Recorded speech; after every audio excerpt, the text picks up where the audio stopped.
welcome to the deep dive. Today, we're embarking on a journey into something really personal, actually, and, well, often surprising. It's the path of surrogacy, Yeah. but with a unique angle. We're looking at Dubai.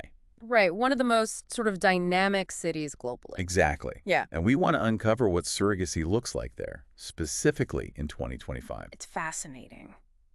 So our mission for you today is pretty simple. We've got, a stack of sources, articles, notes, research, All the good stuff. and we're going to basically pull out the absolute key nuggets for you, give you a shortcut to being, well, properly informed on this. It's complex. It's Yeah. evolving. And we're here to help you navigate all that, hopefully with real clarity. Yeah. Confidence, even. Yeah. This deep dive, it should lay out the whole picture for 2025.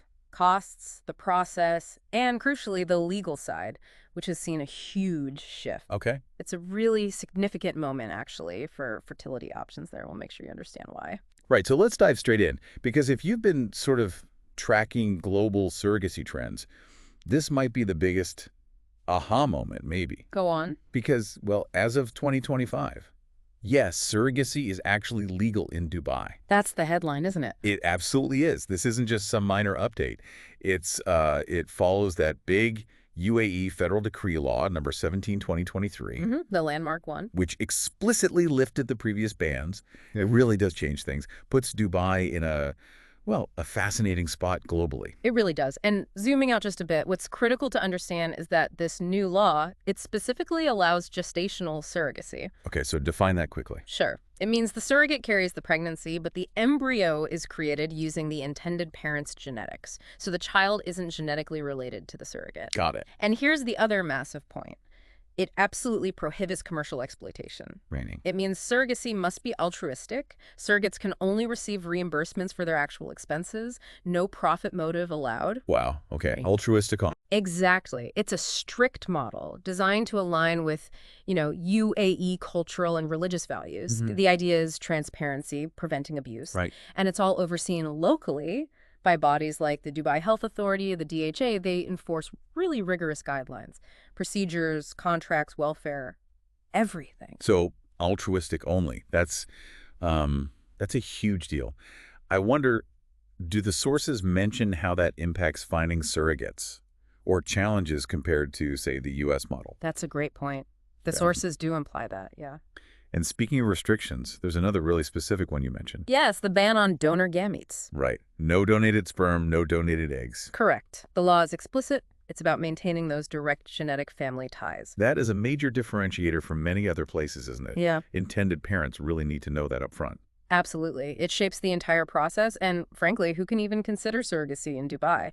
It prioritizes that direct genetic lineage. And back to the altruistic model for a second. Mm. While it sounds ethically sound, does it create a smaller pool of potential surrogates? Well, potentially, yes. Compared to regions where commercial surrogacy offers significant compensation, an altruistic system naturally might have fewer women stepping forward. The framework really focuses on safeguarding everyone involved, especially the surrogate and the child. Makes sense. And non-compliance. The penalties are serious. We're talking fines up to AED 1 million. The million dirhams. Yeah, it really shows how seriously they're taking enforcement. Contracts, for example, have to be watertight, notarized, approved by authorities, spelling out all the rights, responsibilities, parentage after birth. Very regulated. Very. And those Dubai Health Authority standards for fertility centers, the ones from May 2024, they just reinforce all this. Ethical guidelines, clinical procedures, safeguards, it's all laid out. So, quite thorough. Any downsides mentioned?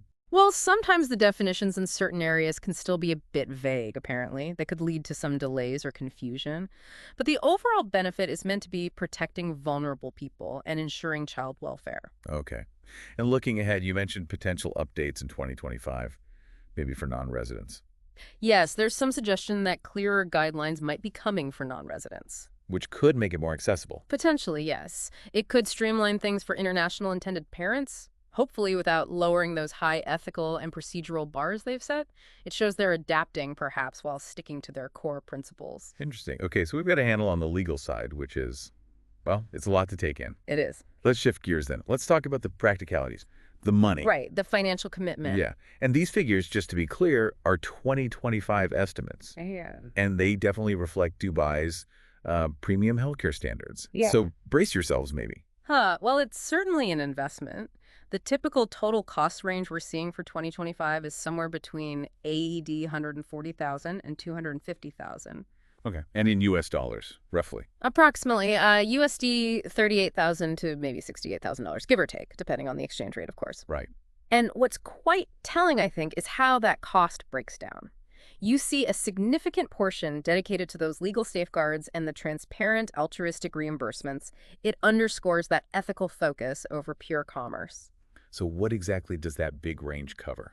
It's pretty comprehensive, actually. It includes the core medical stuff, IVF, the embryo transfer, all the prenatal care, the delivery itself. Okay. Then you've got the legal fees, contracts, approvals, all that. The surrogate support, which is those altruistic reimbursements and her insurance, plus agency or clinic coordination fees, and usually a budget for miscellaneous things like, local travel, maybe some meds, or potential neonatal care if required. Gotcha. But what's not included? Crucially, your own personal travel to Dubai and your accommodation costs there if you're coming from abroad. That's separate. Okay, good to know. So let's unpack those numbers a bit more. The sources actually gave us a pretty specific breakdown. Yeah, let's look at those. Right, so medical procedures, the IVF, transfer, care, delivery, that's estimated at AED 50,000 to 100,000. That sounds about right for high-level fertility care. Then legal fees, contracts, notary, court stuff, looking at AED 10,000 to 20,000. Surrogate spinnings, support those reimbursements. And insurance, remember? Altruistic, that's AED 40,000 to 70,000. A significant chunk reflecting the care involved. Agency or clinic fees, coordination, matching, admin around AED 20,000 to 40,000. Okay. And finally, miscellaneous local travel, meds, unexpected bits budgeted around AED 20,000. Right. So adding that all up, it brings us back to that total range. Roughly AED 140,000 to 250,000. Depends on the case, obviously. Absolutely. Yeah. And it's worth pointing out why it can vary so much. Yeah, what pushes the cost up or down? Several things. Clinic reputation and their reported success rates. That's one factor. Makes sense. Critically, the number of IVF cycles needed. If the first one doesn't take, each additional cycle can add, say, AED 15,000 to 25,000. That adds up quickly. Oof, okay. Legal complexities can also play a part, especially if you're dealing with international laws as a non-resident. Right. And then there's insurance. Some plans might cover parts of fertility treatment, but often not surrogacy specifically. Plus, currency fluctuations if you're paying from abroad. Lots of variables. Definitely things to factor into your planning. So with all that uncertainty, what's the kind of practical budgeting advice? Do the sources give a ballpark figure to aim for? Yeah, the general guidance seems to be budgeting somewhere in the AED 180,000 to 220,000 range. Okay.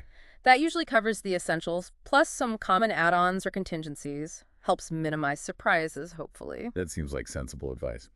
Okay, so wrapping things up a bit, what's the main takeaway here? Well, It seems like Dubai has, definitely established a clear legal path for surrogacy in 2025. yes, a clear path, but a very specific one. Right. Altruistic, highly regulated, with these distinct cost implications tied to its premium market. It's quite unique on the world stage. Absolutely. Stepping back, I think it's crucial for anyone considering this to really grasp both sides. The strict ethical rules like that ban on donor gametes and the purely altruistic model and the significant financial side of it, especially given Dubai's sort of unique and still evolving position in the whole global fertility picture. Right. So that leads us to a final thought, something for you, our listeners, to chew on. Okay.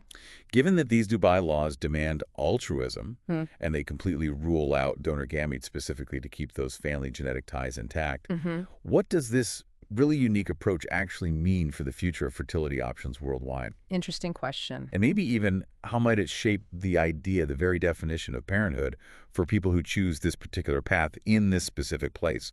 What really stands out to you about this whole evolving landscape?